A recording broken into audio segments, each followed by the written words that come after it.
来跟大家介绍一下咳嗽的第3部曲，里面已经有介绍寒性跟那个热性的感冒咳嗽。最后的话就是说，当我们到后期建议使用以上的这几支油，那我会提供到的是西洋蓍草，然后再来就是我们的乳香，还有我们的檀香木。那另外的话就是姜黄，因为大家都知道，就是说乳香加姜黄的话，其实它对于我们的一个免疫系统的支持，还有就是说我们的呼吸道等等，都有一个很好的做一个修护的效果。那后面出来的这一支西洋蓍草，它其实涵盖了我们整个身体，因为它比较特别的，里面有一支那个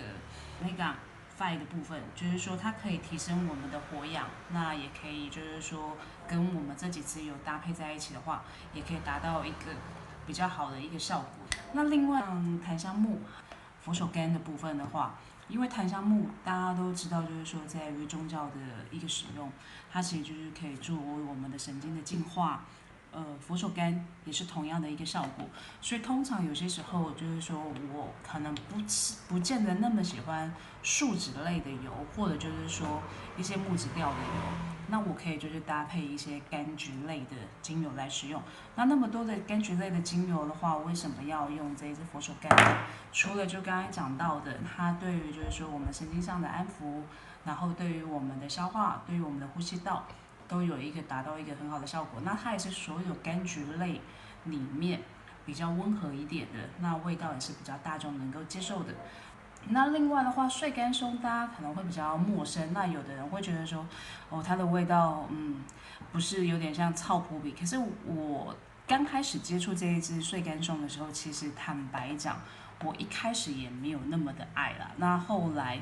我有试着去搭配没药啊，搭配乳香，甚至就是说我们的那个保卫的部分，它其实如果说对于体质比较敏感的人，它可以这样子去做一个运用。那怎么样使用呢？我通常会拿来做涂抹，但有的人会觉得说，它味道都已经这么重了，再涂抹在身上受得了吗？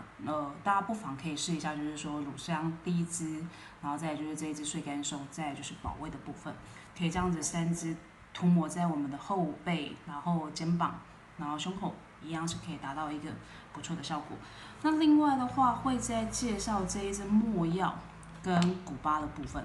因为大家都知道说，现在尤其是秋天在换季的时候，那皮肤也会比较容易干燥、咳嗽、呼吸道，然后神经系统，那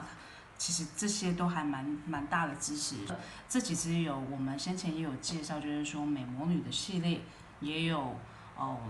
檀香木、乳香，然后再就是没药等等的，还有穗甘松，这些都是可以对于一个改善以外，其实它对于我们的一个修护也可以达到一个很好的效果，给大家做一个参考。谢谢。